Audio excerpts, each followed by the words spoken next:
पूर्व में हमने सुना तुलसी और शंखचूड़ के विवाह की कथा। अब आगे की कथा सनत कुमार जी सुनाते हैं व्यास जी महाराज को कि हे व्यास जी महाराज, जब शंखचूड़ ने तप करके वर प्राप्त कर लिया और विवाहित होकर के अपने घर लौट आए, तब दानवों और दैत्यों को बड़ी प्रसन्नता हुई। वे सभी असुर तुरंत ही अपने लोक से निकल करके अपने गुरु शुक्राचार्य को साथ ले जाकर दल बना करके उनके निकट आए और विनय पूर्वक उन्हें प्रणाम करके अनेकों बार आदर प्रसिद्ध करते हुए उनका सत्वन करने लगे। फिर उसे अपना तेजस्वी स्वामी मान करके अत्यंत प्रेम भाव से उसके पास खड़े हो गए। उधर दंभ कुमार शंखचूड़ ने भी अपने कुल गुरु शुक्राचार्य को आया देख करके बड़े आदर और भक्ति के साथ उन्हें साष्टांग प्रणाम किया। तदंतर गुरु शुक्राचार्य ने समस्त असुरों के साथ सलाह करके उनकी सम्मति से शंखचूड़ को दानवों तथा असुरों का अधिपति बना दिया। दंभपुत्र शंखचूड़ प्रतापी वीर तो था ही, उस समय असुर राज्य अभिषिक्त होने के कारण वह असुर राज विशेष रूप से शोभा पाने लगा। तब उसने सहसा देवताओं पर आक्रमण करके वेग पूर्वक उनका संहार करना प्रारंभ कर दिया। संपूर्ण देवता मिलकर भी उनके उत्कृष्ट तेज को सहन ना कर सके, अतः वे समर भूमि में भाग चले और दीन होकर के यत्र तत्र पर्वतों के खाहों में जा छिपे। उनकी स्वतंत्रता जाती रही, वे शंखचूड़ के वशवर्ती होने के कारण प्रभावहीन हो गए।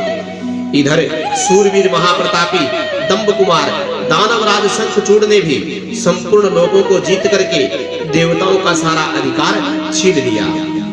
वह त्रिलोकी को अपने अधीन करके संपूर्ण लोगों का शासन करने लगा और शंभ इंद्र बन करके सारे यज्ञ भागों को हड़पने लगा तथा अपनी शक्ति से कुबेर, सोम, सूर्य, अग्नि, यम और वायु आदि के अधिकारों का खुद पालन करने लगा। उसी समय महान बल पराक्रम से संपन्न महावीर शंखचूड़ समस्त देवताओं, दानवों, असुरों, राक्षसों, गंधर्वों, नागों, किन्नरों, मनुष्य तथा त्रिलोकी में अन्याय प्राणियों का एक छत्र सम्राट हो गया। इसी प्रकार महान राज राजेश्वर शंखचूड़ बहुत वर्षों तक संपूर्ण भुवनों में राज्य का उपभोग करता रहा। उसके राज्य में न अकाल पड़ता था, न महामारी आती थी और न ही अशुभ ग्रहों का ही प्रकोप होता था। आदि व्याधियां भी अपना प्रभाव नहीं डाल पाती। सारी प्रजा सदा ही सुखी रहा करती थी। पृथ्वी बिना जोते ही अनेक प्रकार के धान्य उत्पन्न कर देती थी। नाना प्रकार की औषधियां उत्तम उत्तम फलों और रसों से युक्त थी। उत्तम उत्तम मणियों की खदानें हो गई। समुद्र अपने तटों पर निरंतर ढेर के ढेर रत्न बिखेरने लगे। वृक्षों में सदा पुष्प लगे रहते थे, फल लगे रहते थे। सरिताओं में सुस्वादु नीर बहता रहता था। देवताओं के अतिरिक्त सभी जीव सुखी थे। उनमें किसी प्रकार का विकार उत्पन्न नहीं होता। चारों वर्णों और आश्रमों के सभी लोग अपने अपने धर्म में स्थिर रहते थे। इसी प्रकार जब वह त्रिलोकी का शासन कर रहा था, उसी समय कोई भी दुखी नहीं था। केवल देवता भात्र भ्रातृद्रोहवश दुख उठा रहे थे। हे मुने, महाबली शंखचूड़ गोलोक निवासी भगवान श्री कृष्ण का परम मित्र था। साधु स्वभाव वाला वह सदा भगवान श्री कृष्ण की भक्ति में निरत रहता था। पूर्व पाशवश उसे दानव की योनि में जन्म लेना पड़ा, परंतु दानव होने पर भी उसकी बुद्धि दानवों जैसी नहीं थी। हे प्रिय व्यास जी, तदंतर जो पराजित होकर राज्य से हाथ धो बैठे थे, वे सभी देवता तथा ऋषि परस्पर मंत्रणा करके ब्रह्मा जी की सभा में चले गए। वहां पहुंचकर उन्होंने ब्रह्मा जी का दर्शन किया और उनके चरणों में अभिवादन करके विशेष रूप से उनकी स्तुति की। फिर आकुलता पूर्वक अपना सारा वृत्तांत उन्हें कह सुनाया। तब ब्रह्मा जी उन सभी देवताओं तथा मुनियों को ढांढस बंधाते हुए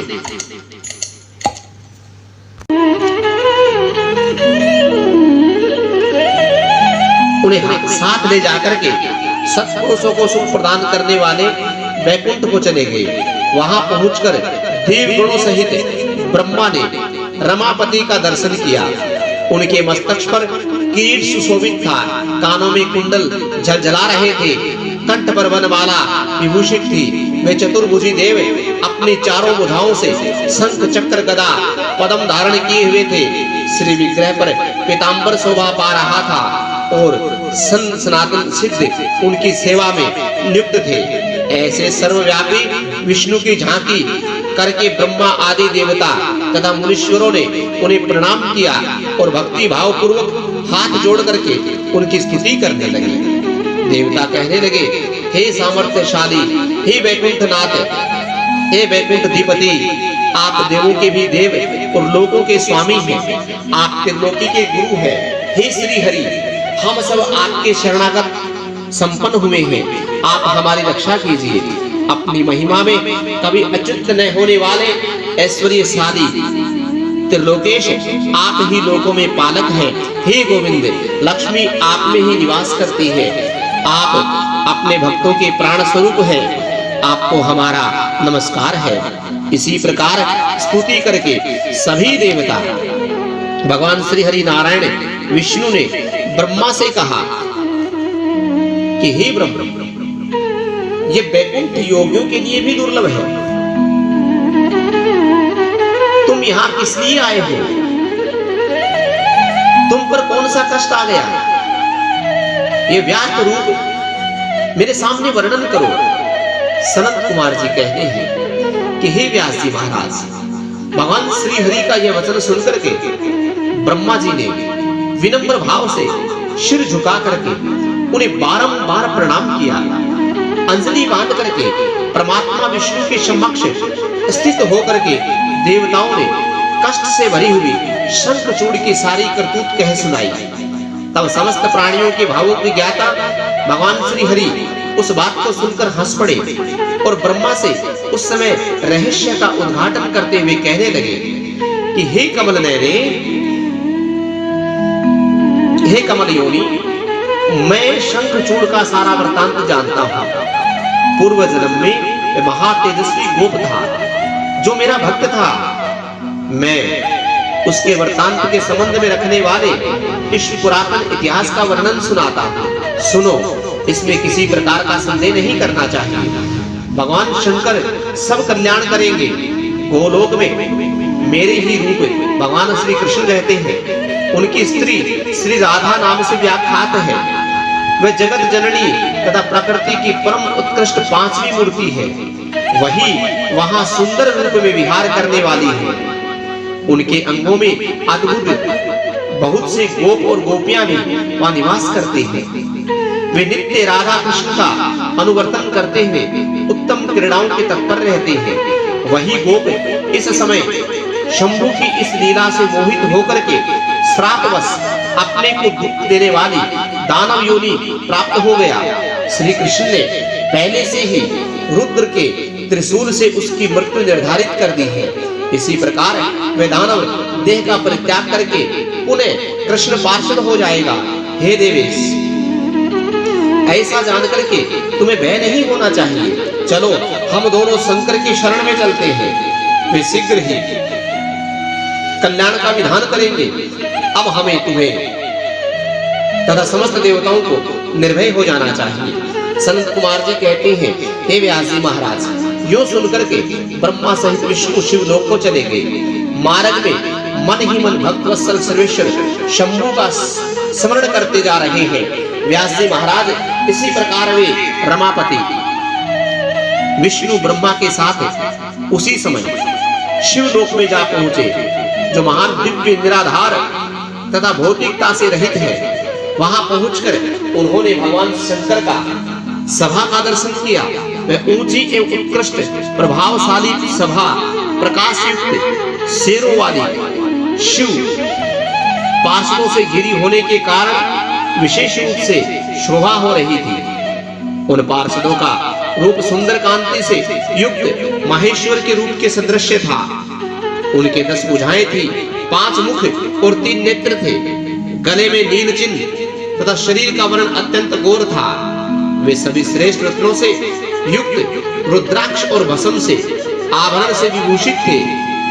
वह मनोहर सभा नवीन चंद्रमंडल के समान आकार वाली और चौकोर थी।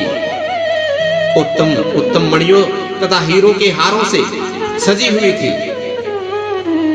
अमूल्य रत्नों से बने हुए कमल पात्र से सुशोभित थी। भगवान शंकर की इच्छा से उसमें पद्म रागमणि जड़ी हुई थी। इस सभा को देख करके और भगवान शिव को देख करके ब्रह्मा और विष्णु ने हाथ जोड़ करके उन्हें प्रणाम किया। फिर वे स्तुति करने लगे और विविध प्रकार से स्तुति करके अंत में कहने लगे, हे भगवान, आप दीनों और अनाथों के सहाय, दीनों के प्रतिपालक, दीन बंधु, त्रिलोकी के अधीश्वर, शरणागत वत्सल है। हे गौरीश, हमारा उद्धार कीजिए। हे परमेश्वर, हम पर कृपा कीजिए। हम आपके अधीन हैं। आप जैसी इच्छा हो वैसा करें। सनत कुमार जी कहते हैं, हे मुने, तदंतर जो अत्यंत दीनता को प्राप्त हो चुके थे, उन ब्रह्मा विष्णु का वचन सुनकर के भगवान शंकर मुस्कुराए और मेघ गर्जना के समान गंभीर वाणी में कहने लगे, हे हरे, हे ब्रह्मा, तुम लोग शंखचूड़ द्वारा उत्पन्न हुए, भय को सर्वदा के लिए त्याग दो। निसंदेह तुम्हारा कल्याण होगा। मैं शंखचूड़ का सारा वृत्तांत यथार्थ रूप में जानता हूँ। ये पूर्व जन्म में एक गोप था तो ऐश्वर्यशाली भगवान श्री कृष्ण का भक्त था। इसका नाम सुदामा था। वही सुदामा राधा जी के श्राप से शंखचूड़ नामक दानव होकर उत्पन्न हुआ है। ये परम धर्मज्ञ और देवताओं से द्रोह करने वाला है। ये दुर्बुद्धि विशिष्ट अपने उत्कृष्ट बल से भैरव से संपूर्ण देवगणों को क्लेश दे रहा है। अब तुम लोग प्रेम पूर्वक मेरी बात सुनो और देवों को आनंदित करने के लिए शीघ्र ही कैलाशवासी रुद्र के समीप जाओ। वह रुद्र रूप मेरा ही उत्तम पूर्ण रूप है। मैं ही देव कार्यों की सिद्धि के हेतु पृथक पृथक रूप धारण करके वहां प्रकट हुआ हूँ। मेरा वह स्वरूप ऐश्वर्यशाली तथा परिपूर्णता पूर्वक है। हे हरे, इसलिए मैं भक्तों के वशीभूत ही कैलाश पर्वत पर सदा निवास करता हूँ। तदंतर कैलाश पहुंचकर देवताओं ने भगवान महेश की स्तुति की और अंत में कहा, महेशान, आपको कृपा करके आकर दीन बंधु का उद्धार करना तो आपका बना है। हे प्रभु, दानवराज शंखचूड़ का वध करके इंद्र को उसके भय से मुक्त कर दीजिए और देवों को इस विपत्ति से बचाइए। तब भक्तवत्सल शंभु देवताओं की इस प्रार्थना को सुनकर के हंसी और मेघ गर्जना से भरकर के गंभीर वाणी में कहने लगे, हे हरे, हे ब्रह्मा, हे देवगण, तुम लोग अपने अपने स्थान को लौट जाओ। मैं निश्चय ही सैनिकों सहित शंखचूड़ का वध कर डालूंगा। इसमें तनिक भी संशय नहीं है। सनत कुमार कहते हैं, हे व्यास जी महाराज, महेश्वर के उस अमृत स्त्रावी वचन को सुनकर संपूर्ण देवताओं को परम आनंद प्राप्त हुआ। उसी समय उन्होंने समझ लिया कि अब दानव शंखचूड़ मरा ही समझो। तब महेश्वर के चरणों में प्रणिपात करके विष्णु बैकुंठ को, ब्रह्मा सत्यलोक को चले गए तथा संपूर्ण देवता भी अपने अपने स्थान को प्रस्थित हुए। इधर उन महारुद्र ने, जो परमेश्वर दुष्टों के लिए काल रूप और सत्पुरुषों के लिए गति है, देवताओं की इच्छा अपने मन में शंखचूड़ के वध का निश्चय किया। तब उन्होंने प्रसन्नता पूर्वक अपने प्रेमी गंधर्वराज चित्ररथ को तुरंत दूत बना करके शीघ्र ही शंखचूड़ के पास भेजा। चित्ररथ ने शंखचूड़ के पास जाकर के खूब समझाया और कहा, तुरंत उसने बिना युद्ध किए देवताओं को राज्य लौटाना स्वीकार नहीं किया और कहा, मैंने ऐसा दृढ़ निश्चय किया है कि महेश्वर के साथ युद्ध किए बिना न तो मैं राज्य ही वापस दूंगा और न ही अधिकारों को लौटाऊंगा। तो कल्याणकर्ता रुद्र के पास लौट कर जा और मेरी कही हुई बात यथार्थ पूर्वक उनसे कह देना। वे जैसा उचित समझे वैसा करेंगे। तू व्यर्थ बकवाद मत कर। सनत कुमार कहते हैं, हे मुनि श्रेष्ठ, यूं कहे जाने पर वह शिवदूत पुष्पदंत चित्ररथ अपने स्वामी महेश्वर के पास लौट आया और उसने सारी बातें ठीक ठीक बता दी।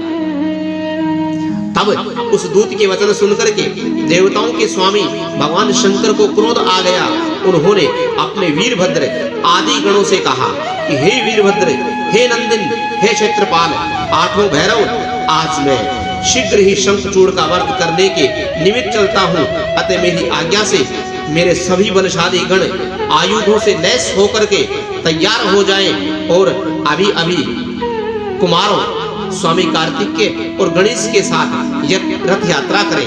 भद्रकाली भी अपनी सेना के साथ युद्ध के लिए प्रस्थान करें। सनत कुमार कहते हैं, हे मुने, ऐसी आज्ञा देकर के शिवजी अपनी सेना के साथ चल पड़े।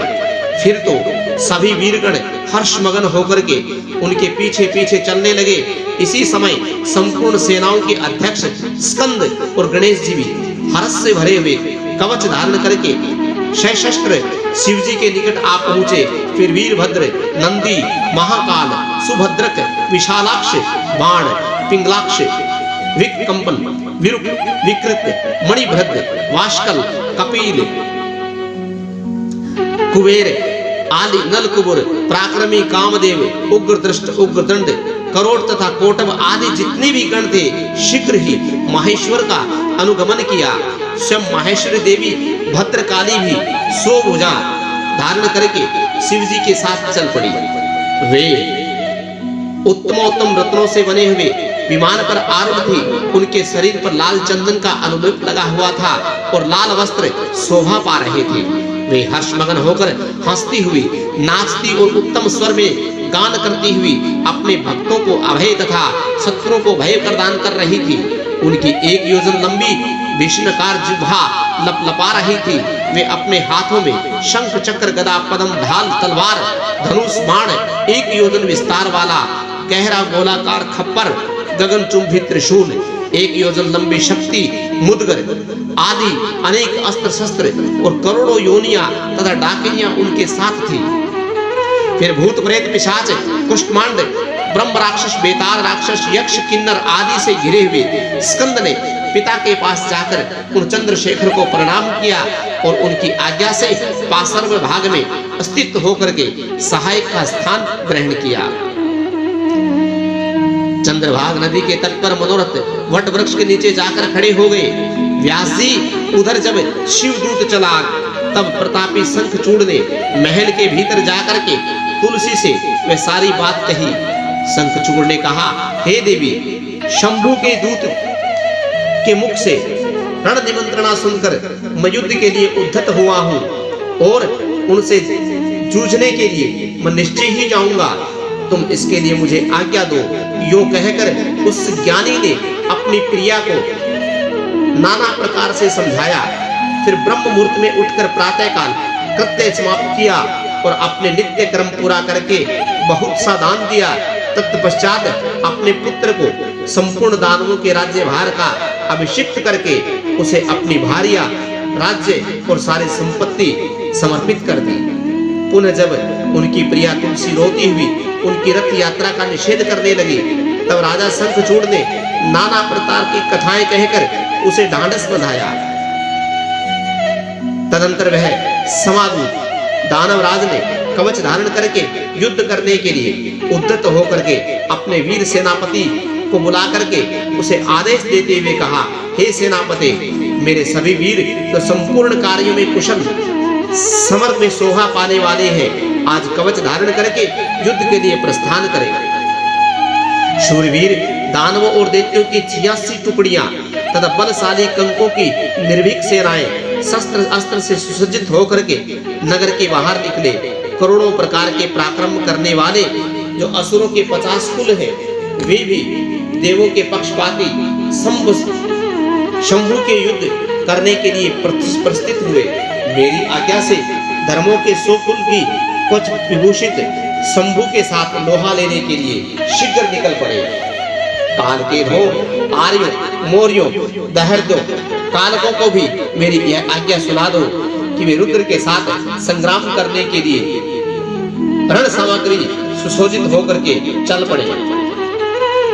संत कुमार कहते हैं, हे मुने, सेनापति को यो आदेश देकर के असुरों का राजा महाबली दानवेंद्र शंखचूड़ सहस्त्रों प्रकार की बहुत बड़ी सेनाओं के साथ घिरा हुआ नगर से बाहर निकला। उसका सेनापति भी युद्ध शास्त्र में निपुण, महारथी, महान शूरवीर, रणभूमि में रथियों में अग्रणी था। इसी प्रकार युद्ध स्थल में वीरों को भयभीत करने वाले वे दानवराज 3 लाख अक्षौहिणी सेनाओं पर शासन करता हुआ शिविर से बाहर निकला और उत्तमोत्तम रत्नों द्वारा निर्मित विमान पर आरूढ़ होकर के गुरुजनों को आगे करके युद्ध के लिए चल पड़ा। आगे बढ़कर वह पुष्पभद्रा नदी के तट पर सिद्धा आश्रम में जा पहुंचा। वहां एक मनोहर वट वृक्ष विराजमान था। वह सिद्धि क्षेत्र सिद्धों को उत्तम सिद्धि प्रदान करने वाला था। पुण्य क्षेत्र भारत में वह कपिल का तप स्थान कहलाता है। वह भूभाग पश्चिम समुद्र से पूर्व, मलय पर्वत से पश्चिम, श्रीशैल के उत्तर और गंधमार्ग में दक्षिण में था।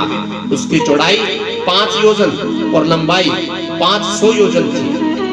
भारत के उस भाग में उत्तम पुण्य प्रदान करने वाले तथा शुद्ध स्फटिक के समान स्वच्छ जल से संपूर्ण पुष्पभद्रा सरस्वती नामक की नदी रमणीय नदियां बहती थी। सदा सौभाग्य से संयुक्त रहने वाली लवण सागर की प्रिय भार्या पुष्पभद्रा सरस्वती के साथ हिमालय से निकलती है और गोमंत पर्वत को बाएं करके पश्चिम समुद्र में जा मिली। वहां पहुंचकर शंखचूड़ ने शिवजी की सेना को देखा। हे मुने, उसने पहले शिवजी के पास एक दानवेश्वर को दूत के रूप में भेजा। उसने शिवजी से युद्ध न करने के लिए कहा और शिवजी ने उसे देवताओं का राज्य लौटा देने की बात कही। अनंत में महेश्वर ने कहा, हे दूत, हम किसी का भी पक्ष नहीं लेते, क्योंकि हम तो कभी स्वतंत्र रहते ही नहीं, सदा ही भक्तों के अधीन रहते हैं और उनकी इच्छा उन्हीं का कार्य करते हैं। देखो, पूर्व काल में ब्रह्मा की प्रार्थना से पहले प्रलय समुद्र में श्री हरि और दैत्य श्रेष्ठ मधुकेटक का भी युद्ध हुआ था। पुनः भक्तों के हितकारी उन्हीं भगवान श्री विष्णु ने देवताओं से प्रार्थना करने पर प्रहलाद के कारण हिरण्याक्ष का वध किया था। तुमने यह भी सुना होगा कि पहले जो मैंने त्रिपुरों के साथ युद्ध करके उन्हें भस्म कर डाला था, वह भी देवताओं की प्रार्थना पर ही हुआ। पूर्व काल में सर्वेश्वर जगत जननी का शुंभ आदि के साथ युद्ध हुआ था और जिसने उन्होंने उन दैत्यों का वध कर डाला था, वह भी देवताओं की प्रार्थना करने पर ही घटित हुआ। वे ही सभी देवगण आज भी ब्रह्मा जी के शरणागत हुए हैं। तब वे उन देवताओं और श्री हरि के साथ मेरी शरण में आए थे। दूत इसी प्रकार ब्रह्मा, विष्णु और देवगणों की प्रार्थना से वशीभूत होकर के देवों का अधीश्वर होने के कारण मैं भी युद्ध के लिए आया हूँ। तुम भी तो महात्मा भगवान श्री कृष्ण के श्रेष्ठ पार्षद हो। अब तक जो जो दैत्य मारे गए, उनमें से कोई भी तुम्हारी सम्मानता नहीं कर सकता। इसलिए हे राजन, देव कार्य की सिद्धि के लिए तुम्हारे साथ युद्ध करने के लिए मुझे कौन सी बड़ी लज्जा होगी? अर्थात कुछ भी नहीं, क्योंकि मैं ईश्वर हूँ और देवताओं ने मुझे विनय पूर्वक भेजा है। अतः तुम जाओ और शंखचूड़ से मेरी आज्ञा कह दो। वह जैसा उचित समझेगा वैसा करेगा। मुझे 2 देवताओं का कार्य करना ही है। जो कह करके कल्याणकर्ता महेश्वर चुप हो गए। तब शंखचूड़ का वह दूत उठा और शंखचूड़ के पास चला गया।